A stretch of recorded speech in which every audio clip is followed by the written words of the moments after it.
Fear stops us from achieving our true greatness. Are you a professional woman who is feeling stuck, unmotivated, or burned out? Are you worried about your wellness? Are you letting fear stop you from crushing your goals? If you answered yes to any or all of these, then this is the podcast for you. Dr. Charmaine Gregory, night shift emergency physician, burnout thriver, and wellness champion, along with everyday heroes just like you, will explore how to face fear in our lives and emerge victoriously.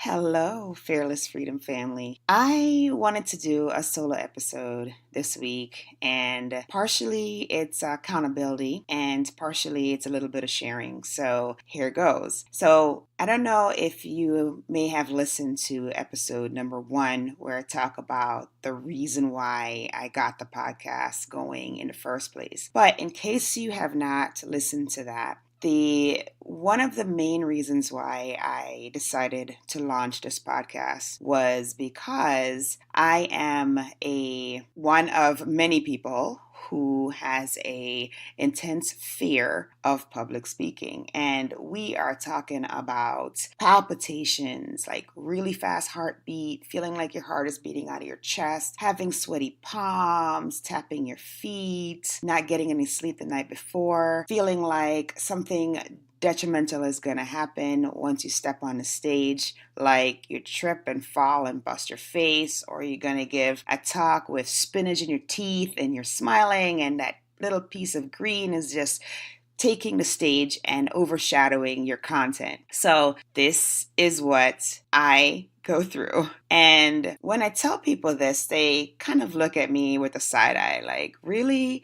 Do you really have a problem with public speaking? And I say, yes, I do. I still have that nervousness. I still have that angst. But in recognizing this fear and doing things and taking steps towards improving, the end result has led to an ability to channel that nervous energy. And so part of my way forward and part of my way of facing the fear and attempting to emerge victoriously was to get the podcast started. And so why a podcast? I have done things like Facebook Lives, and I have to speak in front of the resident doctors at work pretty much I'm public speaking all the time. So I am public speaking when I am speaking with patients and their families. I'm public speaking when I am addressing the care team at work.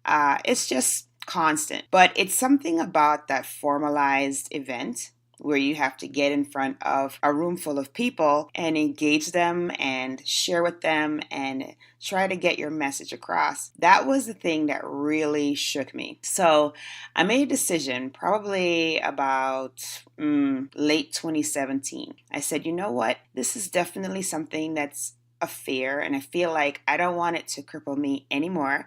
I wish to take some steps to face it and conquer it. So one of the first things that I did was I started to do more live broadcasting. So just little things like sharing some thoughts after a shift about general things like the weather, things that you can do to be safe, encouragement, little bit of motivation, those kinds of things, just to get in the habit of engaging an audience, paying attention to my body language and my facial expressions and how the communication is relayed. And so, I did that for a little bit. And then I said, you know what? If you really want to push yourself, if you really want to get outside of that box that is your comfort zone, which, everybody is aware that once you get outside your comfort zone, you see tremendous growth, like amazing things happen. So I was like, I'm gonna just put myself out there and I'm gonna let people know that this is my fear, but I want to do something bold in order to face it, because I honestly feel like we should never let our fears hold us back. Like, in a sense, fears like this particular one, if we face them head on and we conquer them, they make us into a better person. Like, we will be constantly improving upon ourselves, and we're humans, and why wouldn't we want to improve upon ourselves? Because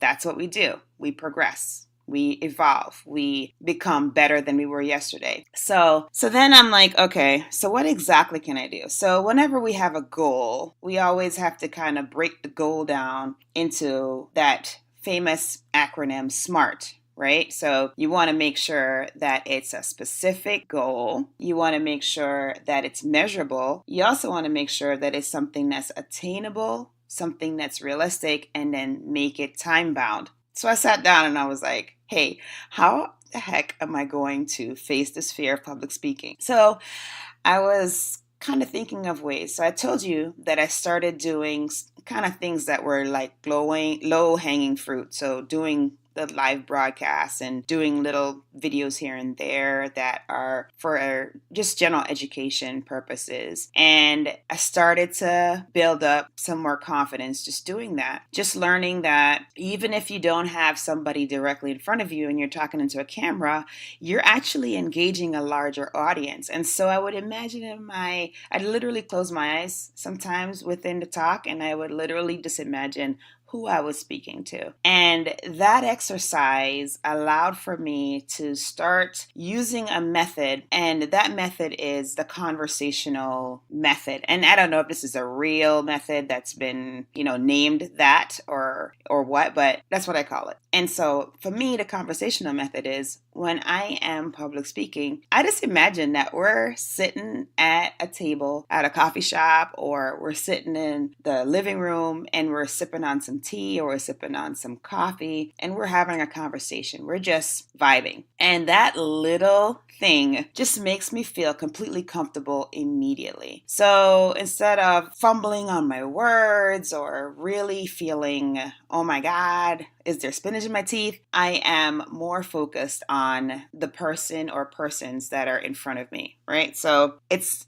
casual, it is comfortable, and you're just so much more relaxed. So I started doing that with the lives. So specific. All right. So we just get back to the goal setting. So I said, all right, 2018, I am going to become a public speaker. I just said that. I was like, okay, I'm going to become a public speaker. So then you may say, all right, great. But how is that specific? Well, it wasn't, which was part of the reason why it wasn't the ideal goal setting situation. I put it out there as this year, I want to become a public speaker. I didn't say I want to become a public speaker at a national conference. I didn't say I want to become a public speaker at local events. I didn't say I want to become a public speaker on the speaking circuit. I didn't say that, which in retrospect, I really should have been more specific. But let's just leave it at that. So I wasn't really living up to the tenets of this construct because I wasn't specific. But I did put it out there in the universe, and I said, you know what, 2018, I am going to become a public speaker. I don't know how it's going to happen, but it's going to happen. The next thing was it measurable? Was my goal measurable? So I wasn't abiding by the construct because I literally did not have a way to measure whether that goal was attained or not. But now when I look back, the thing that was measurable was if I wanted to become a public speaker, then I would obviously have to have public speaking engagements. So that actually was the measurable component. Then the next part was the thing attainable? So was it attainable? I had no idea. I, again, had no idea when I set this up what was going to happen because I had no contacts. I thought I had no contacts. I had no way of getting in on a speaking engagement, or I didn't know where I was going to go. I didn't know what I was going to do. And then the next thing is, was it realistic? Now that I look back, I think it really was realistic. At the time, I thought it was a stretch goal, to be honest, because I stood in the mirror that day in late 2017 and I said that I put that out there into the universe. I said, I'm going to be a public speaker. And I had no clue as to how it was going to happen. But in my mind, it had already manifested. So I guess because of my mindset and my faith, that it was realistic. But to outside eyes, it really wasn't, because no infrastructure was set up at all. And then the last thing was it time bound? So the timing is not the most optimal, because typically when you're setting up a goal, you want to make it such that it's not a long time period, so that you have an opportunity to either set smaller goals. If it's a longer time period, set smaller goals so you can have those be small wins that will encourage you to stay the course for that longer goal. So I just said 20, I was like, I'm going to do this 2018. I'm just going to do it. So I kind of gave myself the time limit of December of 2018. Okay, great. So put it out there in the universe, start talking about it, start telling people. Had no clue how it was going to go, and didn't really expect a whole lot. Like, I didn't expect that it was going to happen. You know, it was like you put something out there and you believe it's going to get manifested, but you still have a little piece of you that, and this is fair talking, you still have a little piece of you that holds back, that just really says, oh no, I'm not really sure that's going to happen, right? So, you know, you're in, but you're not really all in, you know. I'm sure you guys have been there. So I just started telling people, I'm like, yeah, you know, I have this incredible fear of public speaking. And of course, they always look at me with the side eye. And once I get beyond that, I say, yeah, no, I really do. I am working constantly on this thing. I read books, I watch TEDx talks. I am constantly figuring out how to be better at this. And so it was a kind of a nice side effect of me being so vulnerable and open about it, that speaking engagements actually happened. So it didn't happen in 2018 as I expected. But what happened was, because I put myself out there, because I was open with what was going on with me, and because I was willing to basically step outside of my comfort zone, I was talking to people and they were sharing about what's going on with me. And as a consequence, I ended up getting speaking engagements. So, and the most incredible part is that the speaking engagements are high quality engagements that will not only help to improve my skill in this venue, but it will also help to advance my professional career, which is a sweet bonus, because I had no idea any of this stuff would have led to anything like that. So that brings us to today, to February, this month of February 2019. So I told you that I am super excited about conquering a fear, facing it, and emerging victoriously. So I'm here to report that not clear adherence to the construct of the SMART goal that was made back in 2017 has been realized, and not too far off from the time that was set on it, which was 1 year, which again, I wouldn't recommend. I would definitely recommend that you do, if you're doing a long-term goal, that you have short-term goals that lead up to that long-term goal. So here I am. So I am recording this podcast from my hotel room at the Ojai Valley Inn in Ojai, California. And this has been an amazing experience. I have to say that I had no idea that it was going to be this awesome. So a little bit of background. Those of you who are unfamiliar, there is an entity which plagues every profession, but has become more and more intense in medicine, and it is burnout. And so burnout, it's pretty serious, because what happens is burnout affects not only the physician, but it affects the environment, it affects everything around, and ultimately it affects patients, right? Now, I'm not saying this as it's going to be harmful to you if you're seen by a doctor in a situation that they're burnt out.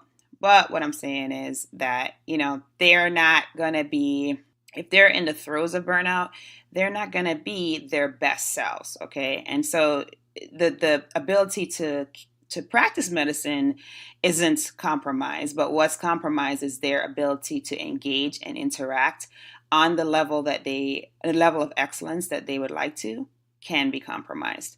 So I just want to put that out there as a little caveat. So so this thing is happening and it is bad. It has unfortunately led to colleagues walking away from medicine. And I don't know, you may or may not know my own story, but I almost walked away from medicine after so much sacrifice and time and all these things. But thank goodness that I was able to turn it around. And now I'm super excited to be able to pay it forward and help other people who may be experiencing it to see a light and get a rope thrown down into that pit so that they can get lifted out. So anyway, here's this epidemic, something that's been around for a long time, but just really has been unrecognized and I wouldn't say unrecognized, but just not talked about to the degree that it really should be, and to be more mainstream so that those who are hurting can really get the help that they need. So there you are. So I'm talking about burnout. So burnout has this tremendous effect on physicians, right? So they walk away, but the really horrible consequence is when a physician feels like there's no other option but to take their life. So unfortunately, we have no idea if these numbers are actually accurate, because a lot of times there's still a lot of shame associated with suicide. So the cause of death is not always reported as suicide, and so the numbers are likely to be underestimated. So we're losing, according to the reports, 400 physicians a year to suicide. And that's crazy. That's crazy. My heart breaks whenever I have a patient who takes their life. My heart breaks with that. But it's even more painful when you have somebody that has dedicated a great portion of their lives getting trained so that they can give back and be a healer, and then to see them suffer and not be able to heal themselves or get the healing that they need so that they can continue to make an impact on the world around them. So burnout, unfortunately, can lead to this as an end game, but there's been an amazing, amazing push lately within the last several years to really make it mainstream, to really make it something that we're comfortable talking about. And we are taking some measures and steps towards making the healers healthy and happy so that they can continue with the good work, right? So, all right. So why am I talking about burnout? Because burnout is like my jam. I know, sounds strange, but the reason why it's my jam is because I went through it, I emerged from it, and I want to pay it forward so that others can do the same, avoid it if that is possible, which would be optimal, and also be able to recognize it in those around them and be able to help them. So, all right, so this is what brings me to this conference. So the American College of Emergency Physicians put on this conference, and it's called Balanced, like balance but ED at the end for emergency department. I thought it was pretty cool.